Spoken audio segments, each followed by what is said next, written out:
पछि यस देशका मालिक हाम्रा देवी देवता समान जनतासँग प्रत्यक्ष रूपमा भेटघाट गर्न देशका विभिन्न भागमा यस प्रकारका कार्यक्रमहरूको आयोजना गर्दै हामीले पूर्वको इलामदेखि पश्चिमको दोधरा चाँदनीसम्म पुगेर आज यहाँ आइपुगेका छौँ। आज यहाँ राजधानीमा छिर्दाखेरि तपाईहरुको यो अपार उपस्थिति, तपाईहरुको यो सद्भाव देखेर हामी अत्यन्त हर्षित र गौरवान्वित भएका छौँ। तपाईहरु सबै देवी देवताहरुमा राष्ट्रिय प्रजातन्त्र पार्टीको तर्फबाट सादर अभिवादन व्यक्त गर्न चाहन्छु। हामी देशभरि भन्दै हिँडेका छौँ र आज यहाँ पनि भन्न चाहन्छौँ, देश हाम्रो सामान्य आँखाले देखे जस्तो सामान्य अवस्थामा छैन। हामीले सामान्य आँखाले हेर्यौं भने देश ठिकै चलेको जस्तो देखिन्छ। कहीं गोला बारुद चलेको छैन, बन्द हडताल नारा जुलुसहरू छैनन्, ठिकै त चलेको छ नि भन्ने जस्तो देखिन्छ। तर फेरि पनि भन्छु, हाम्रो सामान्य आँखाले देखे जस्तो देशको अवस्था छैन। देश इतिहासकै एउटा कठिन क्षणबाट अगाडि बढिराखेको छ।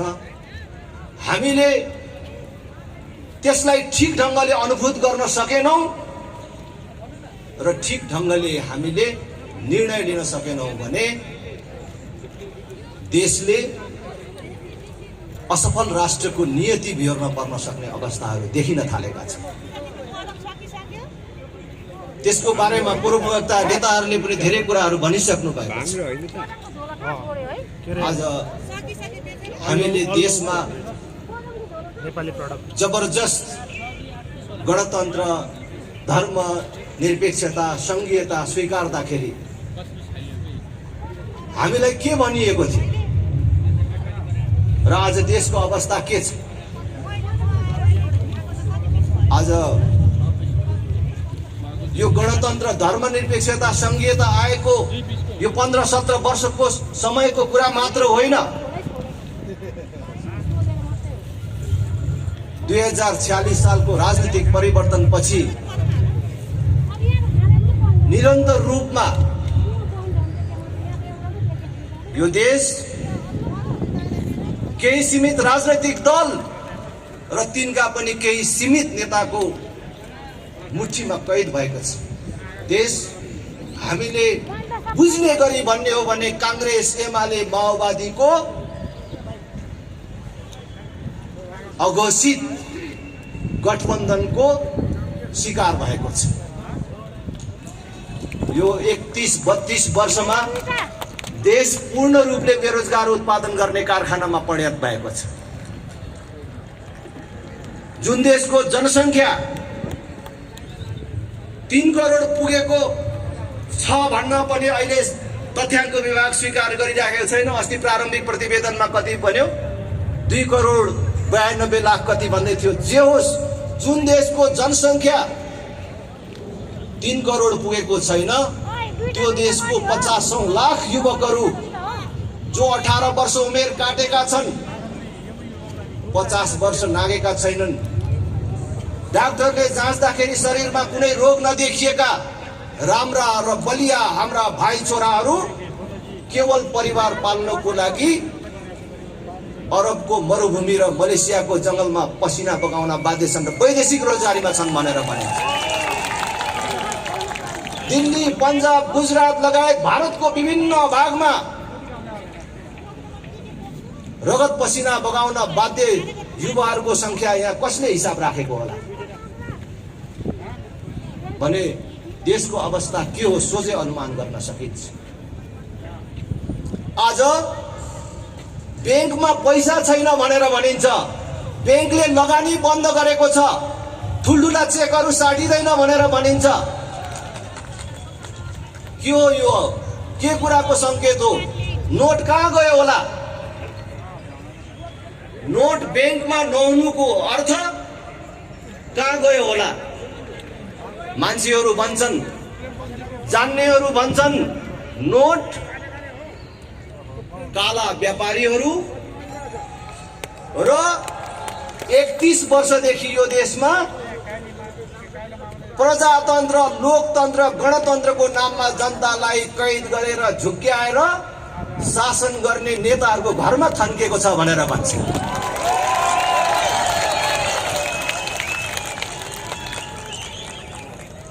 नत्र भए कहाँ गयो नोट? र ब्याङ्कमा छैन। किन ब्याङ्कले लगानी गर्न सक्दैन? आज यो सामान्य स्थिति होइन। अहिले विकास निर्माणका सारा योजनाहरू रोकिएका छन्। काम भइसकेका ठाउँमा भुक्तानी रोकिएको छ। के भइराखेको छ? राष्ट्र ब्याङ्कले गुहार्दैछ गैर आवासीय नेपालीहरूलाई खाता खोलिदिनु पर्यो, पैसा जम्मा गरिदिनु पर्यो भनेर। आज डलर सकिँदै गयो, विदेशी मुद्रा सकिँदै गयो, कतैबाट आउन छोड्यो, भएको खर्च भएर सकिन लाग्यो। अब यही अवस्था हो भने अब धेरै समय धान्न सक्दैन भनेर सरकार भनिराखेको छ। तर त्यो सरकार अहिले पनि जनताका अत्यावश्यकीय वस्तुहरू मात्रै खरिद गर्ने अथवा भित्र्याउने, आयात गर्ने भन्नेमा लाग्नुको बदला सुपारी जस्तो तस्करीको लागि प्रयोग गर्ने वस्तुहरू आयातको लागि छुट दिइराखेको छ र सुविधा दिइराखेको छ। अहिले अन्तिम क्षणमा पनि देश लुट्नको लागि यो सरकार आफ्नो निर्णयहरू त्यही ढङ्गले अगाडि लगिराखेको छ। त्यसकारण म फेरि पनि भन्छु, देशको अवस्था सामान्य छैन। अब कांग्रेस, एमाले, माओवादी मात्रै असफल भएनन्, यिनीहरू त असफल भइसके। 31 वर्ष मौका पाउँदाखेरि पनि यिनीहरूले देश चलाउन सकेनन्, बनाउन सकेनन्। हाम्रा युवाहरूले एकै ठाउँ 1000ले काम गर्न पाउने एउटा उद्योग खोल्न सकेनन्। यिनीहरू त असफल भए। यिनीहरू असफल हुँदाखेरि हामीलाई कुनै पीर चिन्ताको विषय होइन, उनीहरू असफल हुँदा हामीलाई कुनै दुःखको विषय छैन। तर देश असफल बनाउन लागे, देश असफल बाटोमा गयो, त्यो हाम्रो चिन्ताको विषय हो। त्यसैले राष्ट्रिय प्रजातन्त्र पार्टीले गएको महाधिवेशनमा कांग्रेस, एमाले, माओवादी असफल भए पनि राष्ट्रिय प्रजातन्त्र पार्टीलाई असफल हुने छुट र सुविधा छैन। राष्ट्रिय प्रजातन्त्र पार्टीले यो जिम्मेवारी लिनुपर्छ भनेर हामीले नेतृत्व परिवर्तन गरेर नवीन राप्रपा बनाएर तपाईहरूको बीचमा हामी आएका छौँ। हाम्रा अग्रजहरूको आशीर्वाद, तपाईँ जनता जनार्दनको साथबाट सङ्कटमा परेको यो देशलाई त्राण दिने, मुक्त गराउने सङ्कल्पका साथ हामी तपाईहरूको बीचमा आएको छौँ। एकचोटि साथ र सहयोग दिनुहोस् भन्ने म अपिल गर्न चाहन्छु। आज देशको सबभन्दा ठुलो शत्रु भ्रष्टाचार हो। भ्रष्टाचार कति व्याप्त छ त्यो मैले भनिराख्नु पर्दैन। आज देशमा कुनै उद्योगीले उद्योग खोल्न खोज्यो भने तपाईले राम्रो काम गर्न लाग्नु भएछ। तपाईको काम आजै हुन्छ र तपाईलाई कहाँ असुविधा हुन्छ हामी सहयोग गर्छौं भन्नुको बदला कसैले उद्योग खोल्न खोज्यो भने यी ठुला भन्ने पार्टीका नेताहरू र तिनका कार्यकर्ताहरू गाउँघरमा के गर्छन् र माथि सरकारमा बस्नेहरू के गर्छन् तपाईहरुलाई थाहा छ। हरेकलाई त्यो उद्योगमा अंश चाहिन्छ, शेयर चाहिन्छ। कसैले त्यो सबै गरेर खोल्यो भने पनि सबैले त्यहाँ युनियन खोलेर सबैले दुःख दिएर त्यो उद्योग बन्द गराएरै छोड्छ। आज कोही उद्योगहरू, सरकारी उद्योगहरू निर्णय गरेर बेचेर खाए, कुनै उद्योगीले मेहनत गरेर आँट गरेर खोलेको थियो भने पनि त्यसलाई निचोरेर बन्द गर्न लगायो। देशको अवस्था यस्तो छ। आज यो देशमा कुनै करदाताले कर तिर्नको लागि पनि घुस खुवाउनु पर्ने अवस्था छ भनेपछि देशको अवस्था के छ? अनि यो सामान्य अवस्था हो? एउटा आमाले छोरा जन्माएर बल्ल छोरा हुर्कियो भनेको भोलिपल्ट आफ्नो काख रित्तो पारेर परिवार पाल्नको लागि छोरालाई अरबियनको नोकर हुन पठाउनु पर्ने बाध्यकारी स्थिति छ। देशभित्र गरी खाने स्थिति छैन। हाम्रो एउटा बहिनीले छोरीले बिहे गरेको भोलिपल्ट आफ्नो श्रीमानलाई पतिलाई परिवार चलाउनको लागि राम्रो चिनाजाना पनि नहुँदैखेरि हात हल्लाएर बिदा गर्नुपर्ने नियति देशले कति वर्ष अब बिहोर्नु पर्ने? दिनको 1500 भन्दा बेसी हाम्रो भाइ छोराहरू देश छोडेर जान बाध्य छन्। अनि झन्डै आधा दर्जनको संख्यामा एउटा सपना बोकेर गएका ती युवाहरू काठको बाकसमा प्याक भएर फर्केर आइरहेका छन्। सारा युवाहरूलाई विदेशीको नोकर हुन पठाउने अनि देश चलाएको छु भन्नेहरूलाई कहिलेसम्म साथ दिने?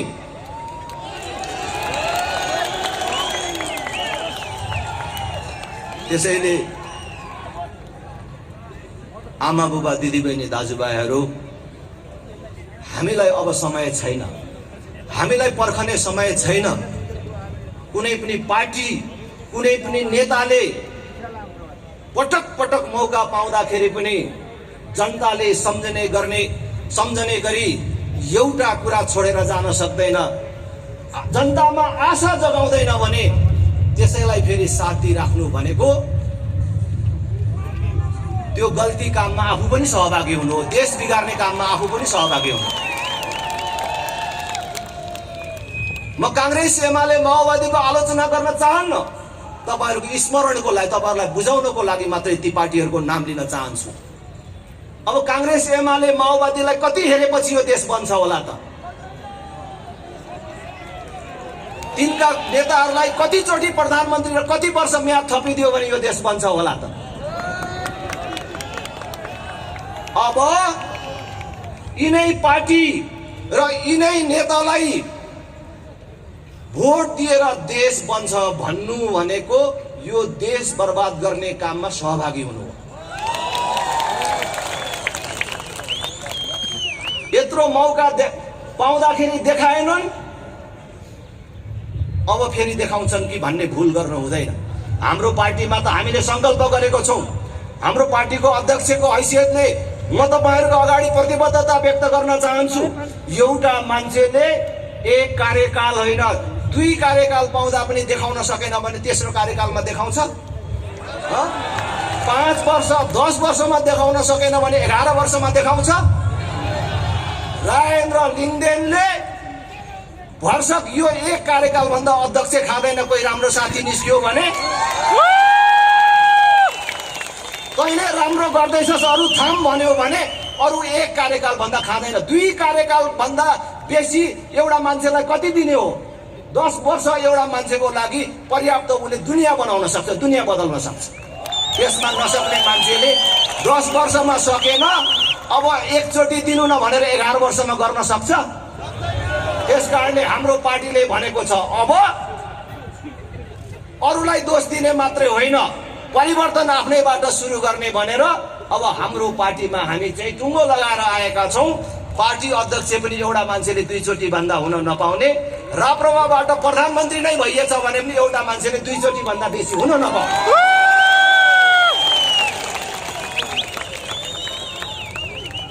हामी एउटा संस्कारको, एउटा इमानको राजनीति स्थापना गर्न चाहन्छौं।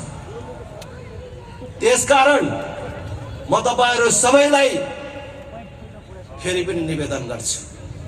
कोही कांग्रेसी जनहरू हाम्रो कुरा सुनिराख्नु भएको होला। प्रत्यक्ष प्रसारण मार्फत कांग्रेस एमाले माओवादीमा रहेका धेरै दिदीबहिनी दाजुभाइहरूले पनि हामीलाई सुनिराख्नु भएको होला। राप्रपाले के भन्छ भनेर हामीतिर आँखा लगाइराख्नु भएको होला, कान दिइराख्नु भएको होला। मैले गाउँघरमा जाँदाखेरि धेरै काङ्ग्रेस एमाले माओवादीका मित्रहरूलाई भेट्छु, अग्रजहरूलाई भेट्छु। उहाँहरूले भन्नुहुन्छ, राजेन्द्र, कुरा तिमीहरूको ठिकै छ, हाम्रो नेताहरूले काम नगरेकै हो। नेता हाम्रो भन्नु मात्रै चोरै पो हुन्, बदमास हुन्, भ्रष्टाचारी छन्। तर के गर्छौ राजेन्द्र? हाम्रो बाजेको पार्टी हो, बाउको पालादेखिको पार्टी हो, विद्यार्थीदेखि लागेको पार्टी। हेर, यत्रो लेबी तिरियो, पुलिसको कुटाइ खाइयो, यत्रो जेल बसियो, के गर्ने? भोट दिने बेलामा आफ्नो चिन्ह भन्दा अर्कोतिर हात जाँदैन भनेर भन्नुहुन्छ। यो व्यथा अहिले मेरो कुरा सुनिराखेका काङ्ग्रेस एमाले माओवादीका साथीहरूमा पनि होला। म भन्छु, अब हामीलाई समय छैन। मैले भन्दैछु, अब हामीलाई समय छैन। हामीले यही यथास्थितिलाई निरन्तरता दिइराख्यौँ भने अब अरूलाई मात्रै दोष दिएर हुँदैन। यो देश बिगार्ने काममा हामी पनि सहभागी भएको ठहरिन्छ। अब यिनै पार्टीलाई भोट दिनु भनेको आफू बिग्रिनु मात्रै होइन, आफ्नो भावी सन्तति र देशको भविष्य समेत बर्बाद गर्ने काममा सहभागी हुनु हो। त्यसकारणले त्यो गल्ती नदोहोर्याउँ भन्ने कुरा आग्रह गर्न चाहन्छु। म आजकल कल्पना गर्छु, यसो सम्झिन्छु, राप्रपाका साथीहरू थोरै भए पनि आजकल कति आनन्द साथ सुत्नुहुन्छ होला। आहा, मैले सम्झिन्छु, किनभने 62-63 को राजनीतिक परिवर्तनपछि जुन बेला हामीले यो देशमा राजा चाहिन्छ, हिन्दू राष्ट्र चाहिन्छ, यो 3 तहको सरकार चाहिँदैन भनेर भन्दाखेरि हाम्रो जिब्रो थुतिन सक्ने अवस्था थियो। हामी सामाजिक रूपमा बहिष्कृत भएका थियौँ। दुनियाँमा जातीय छुवाछुत र भेदभावको अन्त्य भयो भनिएको बेला, संवैधानिक रूपमै कसैलाई जातको आधारमा छुवाछुत र भेदभाव गरियो भने त्यो दण्डनीय हुन्छ भनेर भनिएको बेला हामीलाई राजनीतिक रूपमा छुवाछुत र भेदभाव गरिएको थियो। हाम्रो साथीहरूले गाउँमा बहिष्करणको शिकार बन्नु परेको थियो। बिहे बटुलो जन्ती मलामीमा वञ्चित हुनु परेको थियो। त्यति कष्ट सहेर जोगाएको विचार आज भोट नदिए पनि काङ्ग्रेस एमाले माओवादीका मानिसहरूले पनि त्यही ठिक थिएछ, राजा त चाहिने नै रहेछ, हिन्दू राष्ट्र चाहिने नै रहेछ भन्न थालेको देख्दाखेरि हाम्रो साथीहरूलाई कति आनन्द आइराखेको होला कि हामी ठिक बाटोमा हिँडेको रहेछौँ, देश बचाउने र बनाउने विचार लिएर हिँडेका रहेछौँ भनेर आनन्दले कसरी सुत्छन् होला भन्ने मलाई लाग्छ। भने अर्कातर्फ काङ्ग्रेस एमाले माओवादीमा भएका, देश ठग्ने काममा सहभागी नभएका, काङ्ग्रेस एमाले माओवादीमा भए पनि देशलाई माया गर्ने, देश बनेको देख्न चाहने मान्छेहरूलाई रातमा कस्तो ऐठन हुन्छ होला जस्तो लाग्छ। किनभने मानिसले दिउँसो आम मानिसको बीचमा आत्मालोचना गर्ने मौका पाउँदैन, आफ्नो बारेमा समीक्षा गर्ने मौका पाउँदैन।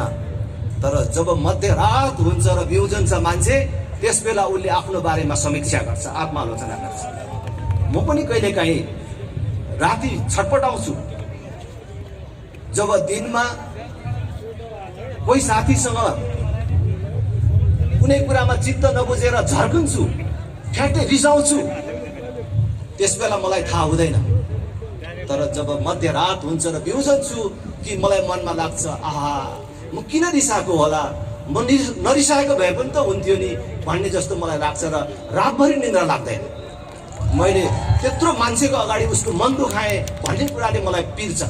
त्यस्तै गरेर आज काङ्ग्रेस एमाले ठिक गरेको छैनन्, माओवादीले ठिक गरेको छैन भन्ने थाहा पाइकन त्यो पार्टी र त्यो पार्टीको नेतालाई भोट दिएकोमा त त्यस्तो साथीहरूलाई रातभरि कति पिर हुन्छ होला, कति छटपटी हुन्छ होला, कति ऐठन हुन्छ होला भन्ने मलाई लाग्छ। त्यसकारण अब यो धेरै ऐठन नबोकौँ, यो धेरै पिर नबोकौँ, यसले बिमार ल्याउँछ। हर रात यसरी छटपटाउन थालियो भने आफ्नो क्षति हुन्छ। त्यसकारण राष्ट्रिय प्रजातन्त्र पार्टीले ओखती लिएर आएको छ, औषधि लिएर आएको छ। अब एकचोटि राष्ट्रिय प्रजातन्त्र पार्टीमा जोड्यौं, राष्ट्रिय प्रजातन्त्र पार्टीलाई मद्दत गरौं। राष्ट्रिय प्रजातन्त्र पार्टीले अहिले लिएर आएको कुरा एउटा पार्टीको कुरा मात्रै होइन, हामी सबैभन्दा माथि देश छ, देशभन्दा माथि अर्को केही कुरा पनि छैन। र राष्ट्रिय प्रजातन्त्र पार्टीले अहिले लिएर आएको मुद्दा भनेको देशको मुद्दा हो, देश बचाउने र बनाउने मुद्दा हो।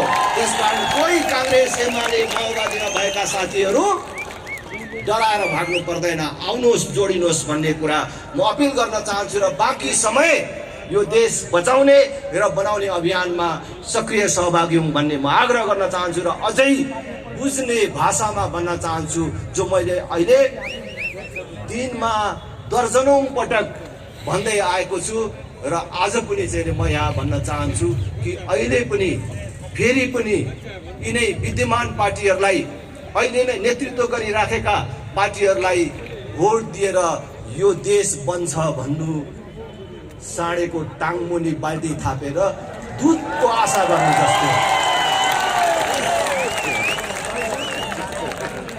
साँडेको टाङमुनि बाल्टी थापेर दुध आउँछ? आउँछ? सिर्कना हाने पनि आउँदैन, सुमसुमे आए पनि आउँदैन।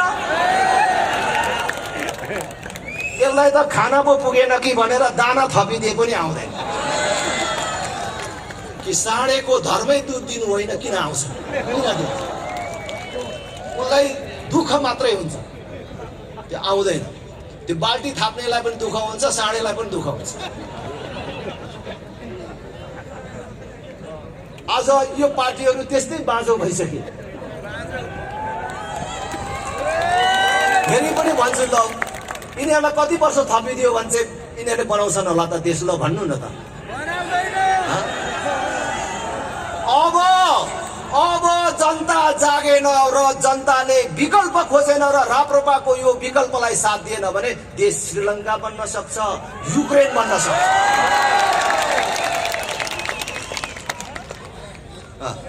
तपाईहरुले सुन्नु भएको छ? ऋण लिएर देश चलाउने, अनुदान लिएर देश चलाउने नेताहरूले श्रीलङ्कालाई कहाँ पुर्याए? अस्ति हाम्रो ज्ञानेन्द्र शाही भन्दै हुनुहुन्थ्यो, टमाटरको 1 केजी टमाटरको 1800 पुग्यो अरे। अस्ति बबिता बस्नेतले घटना र विचारमा लेख्नु भएको थियो, उहाँको साथी श्रीलङ्कामा हुनुहुन्छ अरे, घरमा पैसा छ अरे, किन्ने चिज छैन अरे। सरकारसँग ब्याङ्कमा पैसा नभएर, सरकारी ढिकुटीमा पैसा नभएर, कागज र मसी किन्ने पैसा नभएर, किन्न नसकेर विद्यार्थीको परीक्षा रोकियो रे। त्यही बाटोमा अहिले हाम्रो देश गइराखेको छ। यो राजेन्द्र लिङ्गदेनले भनेको होइन, अर्थ मन्त्रालयले भनेको, राष्ट्र ब्याङ्कले भनेको, यो देशका बुद्धिजीवीहरूले भनेको। अब हामीले ठुलो पार्टी मानेका, देशको सत्ताको साँचो दिएकाहरूले देश जोगाउँदैनन् भने जनता सडकमा आएर जोगाउनु पर्यो कि परेन? एउटा खुसीको कुरा, एउटा संजोग परेको छ। यो चोटि हामी सडकमै गएर यिनीहरूलाई उल्टाउन हामी बाध्य हुने थियौं, तर अहिले आवधिक निर्वाचन यही एउटै वर्षभित्र हुँदैछ। 3टै तहको, स्थानीय तह, प्रदेश, प्रतिनिधि सभा। वैशाख 30 गते स्थानीय तहको निर्वाचन हुँदैछ। आउने हिउँदमा प्रदेश तथा प्रतिनिधि सभाको पनि निर्वाचन हुनेवाला छ। हामी तपाईहरुलाई, यी पार्टीहरूले, यी नेताहरूले बेइमानी गरे, यिनीहरूलाई बाटो छेक्नुहोस्, ढुङ्गा हान्नुहोस्, कालो मोसो दल्नुहोस्, आक्रमण गर्नुहोस् भन्न आएको होइन र हामी भन्न चाहदैनौँ र हामी हिंसामा विश्वास गर्दैनौँ। यो 1 वर्षभित्र हुने 3टै तहको निर्वाचनमा यिनीहरूको बाकस खाली गरेर देखाइदिनुहोस् भन्ने अपिल गर्न चाहन्छु।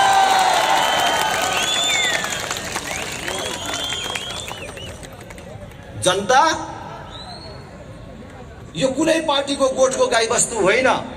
जनता सार्वभौम छ, स्वतन्त्र छ, आफ्नो भाग्य भविष्यको बारेमा निर्णय गर्न सक्षम छ भन्ने कुरा यसपालि प्रमाणित गरेर देखाइदिउँ। कति भाग्यलाई दोष दिएर बस्नुहुन्छ? मेरो गाउँमा 5 वर्ष अगाडि भोट माग्न जाँदाखेरि, खास गरी आजको कचन कवलमा पाठामारी, केजना, बन्यानी, बालुमाडी, घेराबारी, पथरिया जस्ता गाविसहरू थिए। त्यो ठाउँमा भोट माग्न जाँदा, भेटघाट गर्न जाँदाखेरि त्यहाँका मतदाताहरू भन्नुहुन्थ्यो, आकाशमा जब पानी पर्ने संकेतहरू देखिन्थ्यो, बादल मडारिन थाल्थ्यो,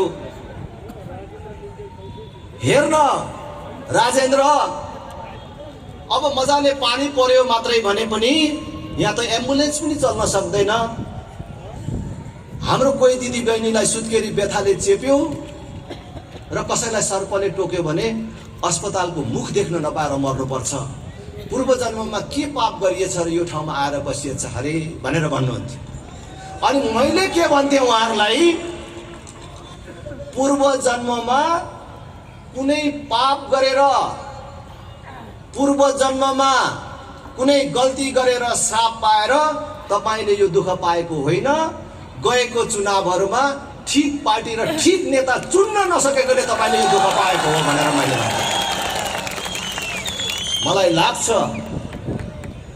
मेरो निर्वाचन क्षेत्रका मेरा प्रिय आदरणीय मतदाताहरूको व्यथा देशको व्यथा हो।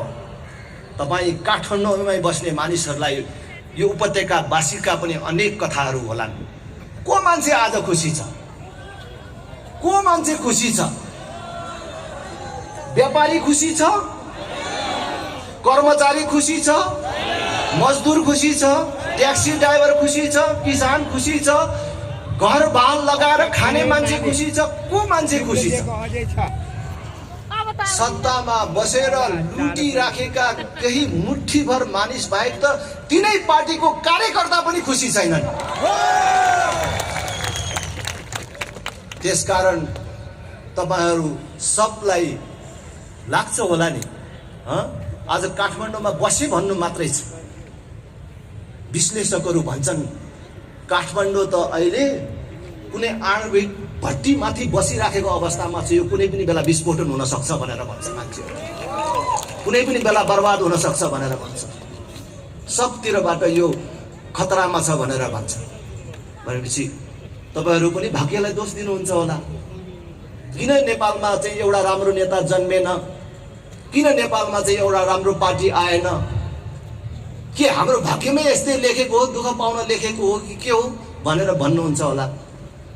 तर याद गर्नुहोस्, तपाईँ काठमाडौँवासी, उपत्यकावासीहरूलाई पनि म भन्न चाहन्छु, मेरो पार्टीको तर्फबाट भन्न चाहन्छु, दोष ती पार्टी, ती नेताहरूको मात्रै होइन, तपाईको भाग्यको मात्रै होइन, दोष तपाईको हातको पनि छ।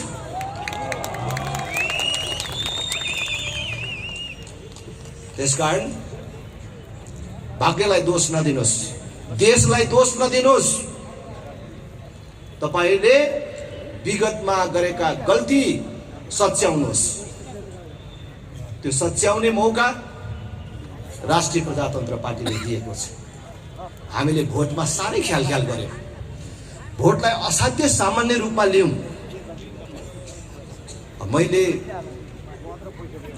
गाउँमा भन्दाखेरि गाउँका सर्वसाधारण र युवाहरूलाई भन्थे कि भोट त त्यो गरिबको लागि चाहियो, त्यो सर्वसाधारणको लागि चाहिने हो नेता, जसको कुनै आधार छैन त्यसको लागि हो सहयोग राज्यको, त्यो युवाको लागि हो। तर भोट आएपछि त्यही गरिब भन्ने, त्यही सर्वसाधारण भन्ने, त्यही युवा भन्ने मान्छे बरालिन्छ। तपाईहरुले याद गर्नु भएको छ, जब हामी गरिब बस्तीहरूमा जान्छौं, के भन्छन्?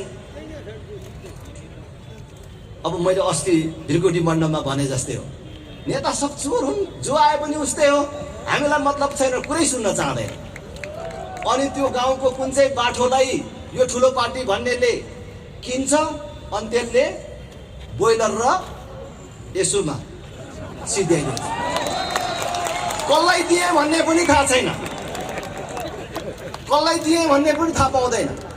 तर मैले सधैँ भन्ने गरेको छु, चुनाव त्यही गरिबलाई चाहिन्छ, नेता पार्टी त्यही गरिबलाई चाहिन्छ, जबसम्म सही पार्टी र सही नेता चुनिँदैन र पाउँदैन तबसम्म त्यो गरिबको उत्थान कहिले पनि हुँदैन।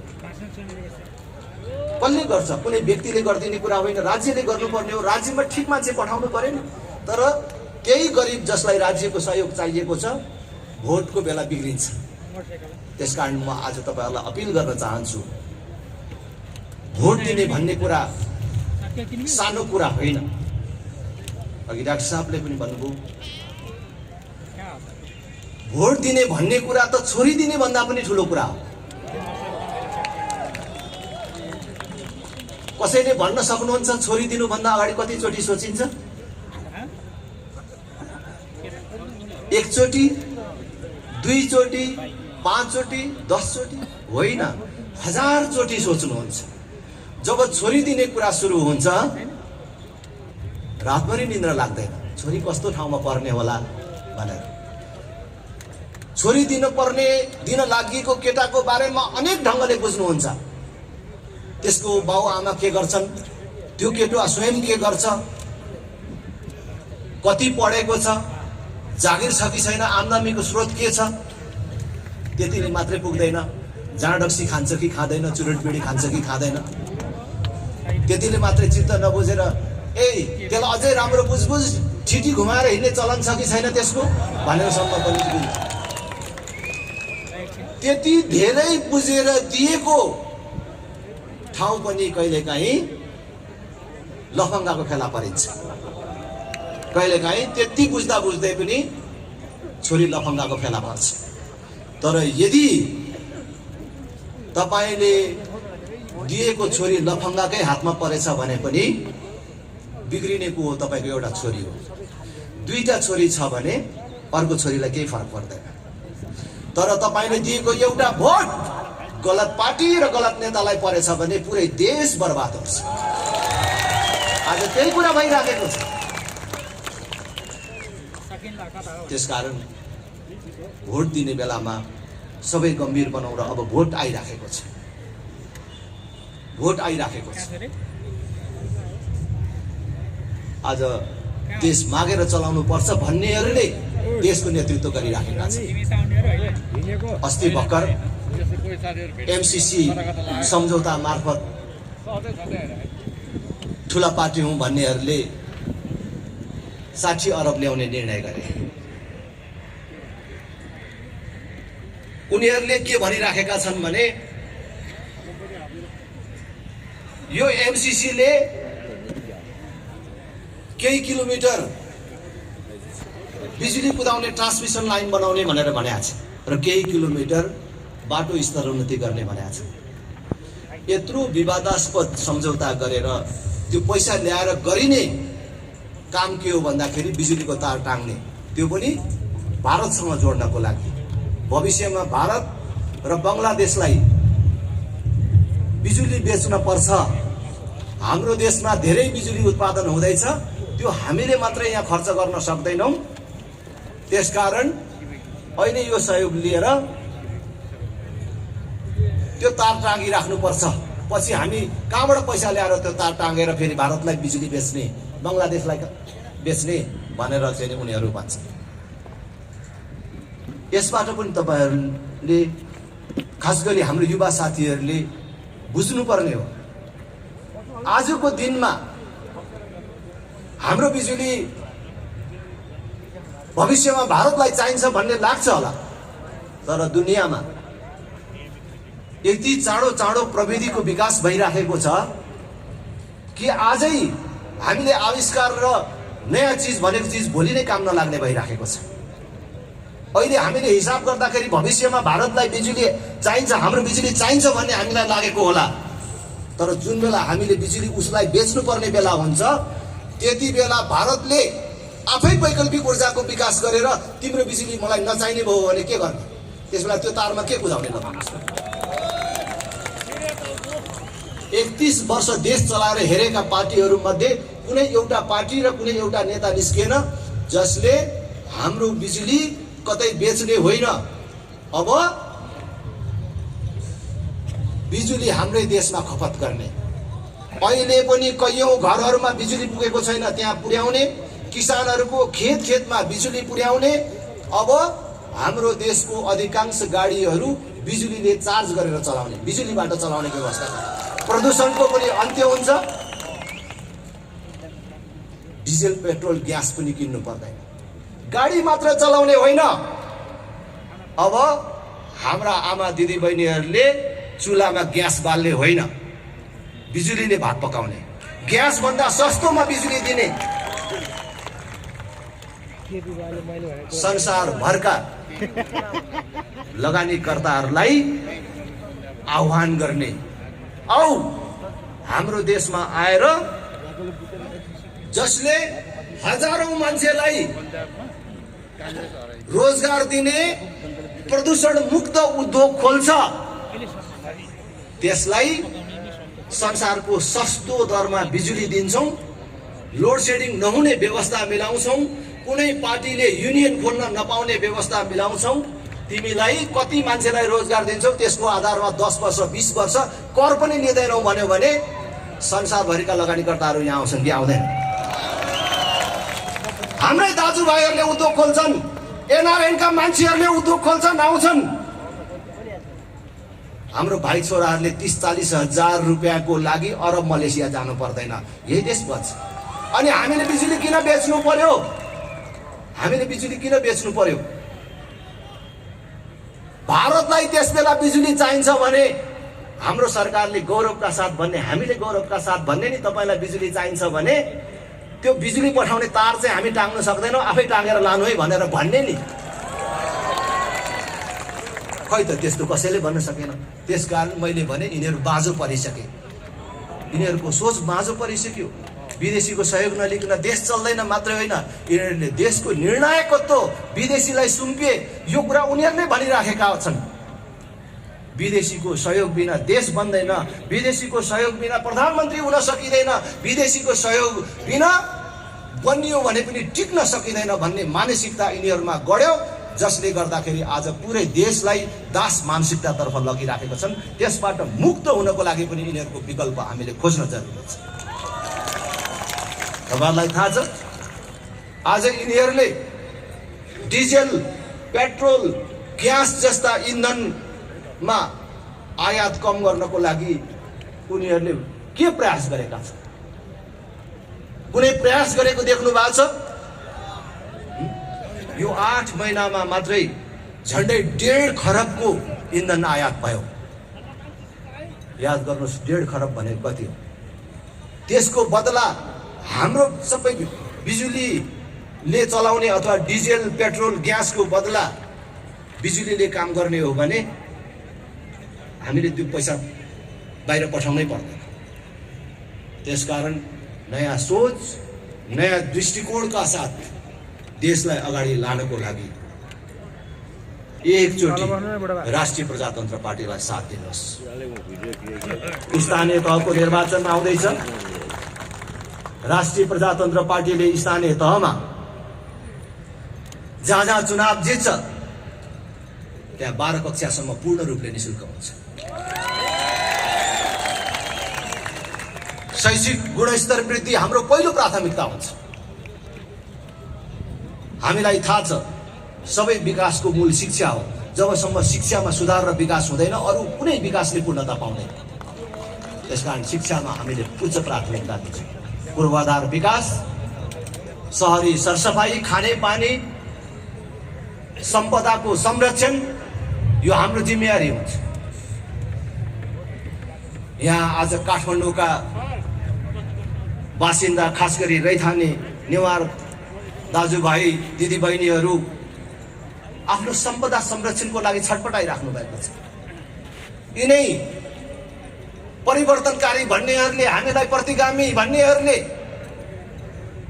जतिचोटि आफू बलियो भएको जस्तो महसुस गर्छन्, जतिचोटि आफू अब चाहिँ सक्छु कि जस्तो गर्छन्, पटक पटक यहाँको सम्पदामाथि आक्रमण गरेका छन्। कहिले यहाँको जात्रा पर्वको खर्च कटौतीको कुरा अगाडि सारेका छन्, कहिले गुजी विधेयक ल्याएर यहाँको सम्पदा मास्ने प्रयत्न गरेका छन्। यिनीहरू बलियो हुने बित्तिकै, टाउको उठाउने बित्तिकै नेवार समुदायको सम्पदा र संस्कृतिमाथि, हाम्रो वैभवमाथि, हाम्रो गौरवमाथि आक्रमण गर्ने प्रयास गरेका छन्।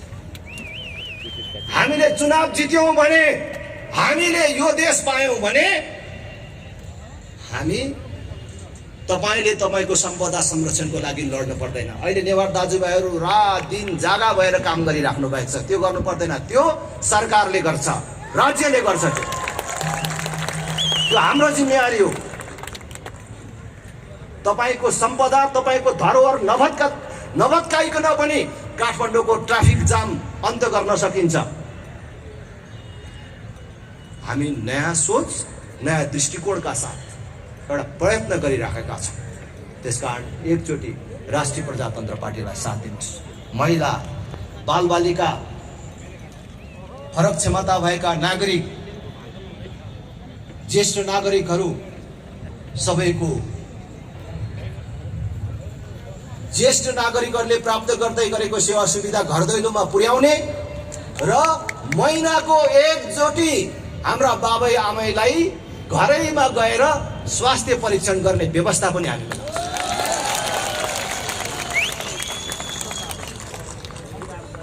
आधारभूत स्वास्थ्य सेवाबाट कसैले पनि वञ्चित हुनु पर्दैन। आधारभूत स्वास्थ्य सेवा निःशुल्क बनाउने व्यवस्था मिलाउँछौँ। हामीले जितेको पालिकामा कोही पनि नागरिकले अस्पतालको मुख देख्न नपाएर मर्यो अरे भन्ने कुरा सुन्न पर्दैन। त्यो व्यवस्था हामीले एकचोटि राष्ट्रिय प्रजातन्त्र पार्टीलाई मौका दिनुहोस्। हामीले जितेको पालिकामा सुशासन कायम हुन्छ। आजको काम भोलि भन्ने हुँदैन। हरेक जनप्रतिनिधिलाई हामीले अगाडि नै शपथ खुवाउनेछौँ र बेइमान गर्न नपाउने व्यवस्था मिलाउँछौँ। तपाईँ आफै थाहा पाइराख्नु भएको छ, जुन पार्टीको अध्यक्षले संसदमा छिर्दै भनेको छु र मैले अतिरिक्त शपथ दिएको छु, भ्रष्टाचार गरेर खानु, आमाको रगत खानु सरह मानेर काम गर्छु। राप्रपाको कुन चाहिँ मान्छेले राप्रपामा लागेर चुनाव जितेर भ्रष्टाचार गर्छु भनेर कल्पना गरेको होला? मलाई त्यस्तो लाग्दैन। र आज सार्वजनिक यो स्थलबाटै पनि भन्न चाहन्छु, यदि राष्ट्रिय प्रजातन्त्र पार्टीमा लागेर भविष्यमा अरूले कमाएको जस्तै कमाउने सपना देखेर कोही लागिराख्नु भएको छ भने त्यो भ्रमबाट मुक्त हुनुहोस् र झुकिएर राप्रपामा आउनुभएको छ भने छोडेर जानुहोस् भनेर भन्नु। हामी देशमा ध्रुवीकरण गर्न गइराखेको छौँ। देशलाई ध्रुवीकृत गर्न जरुरी भयो, हामी छुट्टिन जरुरी भयो। भ्रष्टाचार नगर्ने, देशलाई माया गर्नेहरू आफ्नै जीवनकालमा यो देशमा परिवर्तन र विकास देख्न चाहनेहरू राप्रपातर्फ आउने। अहिलेकै यथास्थिति ठिक छ, यो नै हो राजनीतिक दलले गर्ने काम, यही नै सबै ठिक छ भनेर भन्ने, राजनीतिलाई पेसा व्यवसाय मान्ने, राजनीतिलाई ओढ्ने, ओछ्याउने, खाने भान्सा टोयलेट मान्नेहरू उता जानुहोस्। अब यो छुट्टिनुपर्छ। हामी एउटा ध्रुवीकरण गरेर जान चाहन्छौँ। त्यसैले तपाईँहरू सबैलाई मेरो आग्रह छ, अनुरोध छ, एकचोटि राष्ट्रिय प्रजातन्त्र पार्टीलाई सहयोग गर्नुहोस्। राष्ट्रिय प्रजातन्त्र पार्टीलाई मद्दत गर्नुहोस्। राष्ट्रिय प्रजातन्त्र पार्टीलाई मद्दत गर्ने भनेको कुनै एउटा पार्टीलाई मद्दत गर्ने होइन। फेरि पनि भन्छु, यो देश बचाउने र बनाउने अभियानलाई मद्दत गर्नु र आफूलाई मद्दत गर्नु। काङ्ग्रेसमा, एमालेमा, माओवादीमा भएका साथीहरू विभिन्न जिम्मेवारीमा हुनुहुन्छ भने, त्यो जिम्मेवारीले अप्ठ्यारो पारिराखेको छ भने राष्ट्रिय प्रजातन्त्र पार्टी तपाईँहरूलाई जिम्मेवारी दिन पनि उदार छ। आउनुहोस्, नअल्झिनुहोस्। आजै हजारौंको संख्यामा अत्यन्तै विशिष्ट व्यक्तित्वहरू, आफै छुट्टै राजनीतिक दल खोलेर बस्नुभएका महानुभावहरू समेत राष्ट्रिय प्रजातन्त्र पार्टीमा समाहित हुनुभएको छ। यो आज देशभरि अभियानको रूपमा चलेको छ। त्यसकारण यो अभियानमा समाहित हुन कोही पनि नछुटौँ भन्ने अपिल गर्दै म आफ्नो भनाइ